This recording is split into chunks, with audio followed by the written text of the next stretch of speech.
Skiševics, protams.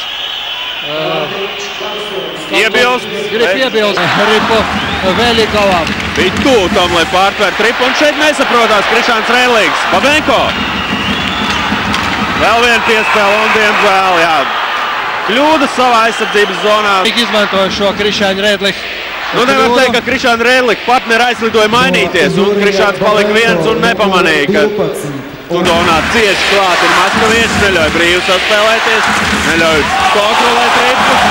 Tā paņēmies Mārtiņa Karsuma izpildījumā. Karamnovs, Jiževijs. Nu, redzam šajā maiņā Karamnov komanda spēlē centrā un Ripa vārtos, Vitālijs Karamnovs. Lauzās vārtu priekšā, bet vārtsargāts uz to Ripu vārtos ieraidīs šeit Miķels Redligs. Cieta tur arī sadursmē, pazaudēja ķiveri, bet epizodes turpinājās. Nu, redzam, Karamnovs, jā, un īstā brīdī, īstā vietā ir Miķels Redligs. 1-1. Karamnovam vajadzētu par to dot rezultatīvitātes. Es domāju, viņš sprog.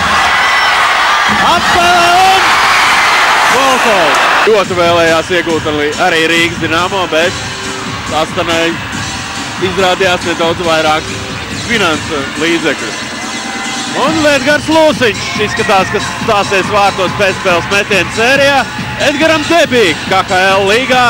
Un kāda debija? Pret Oļegu Znaroku trenēto Maskavas Dinamo. Nu, iespējams, ka Telkvistam patiešām neliels savainojums. Nu, viņam arī pirms tam bija dzirdes sastiepums. Tā viņš darīs, un tā viņš arī darīs. Ir īpaši šis vārtsargs ir nepazīstams.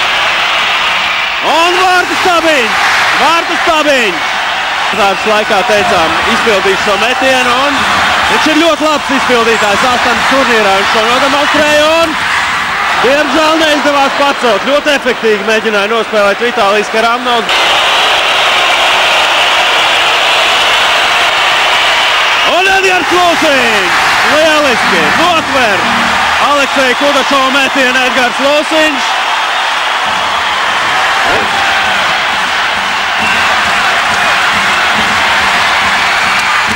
Ripa vārtos! Elegants metiens Jiževija izpildījumā. Bet viņš gandrīz vienmēr izpilda soda metienus. Un Edgars Lūsiņš pret Maksims Solovjovičs! Un Rīgas Dinamo uzvar! Redzam, prieks Edgaram Lūsiņam un visu komandas biedri vētas viņu apsveikt. Liels izskaņa, Edgars Lūsiņš atcerēsies visu dzīvi, tas ir vairāk nekā skaidrs. Bet, nu, es teikšu arī lielisks pieteikums, kāda pusi ir tagad pārliecība. Edgars Lūsiņš lieliski nospēlē šajā pēcspēles metienu sērijā. 30. numurs labākais spēlētājs Aleks. Tagad jāizbrauc pie fanu sektora. Noteikti, ko viņš arī dara. Bravo, viņš ir šīs spēles izskaņas galvenais varonis. 24. datumā un arī Julis Šuplers.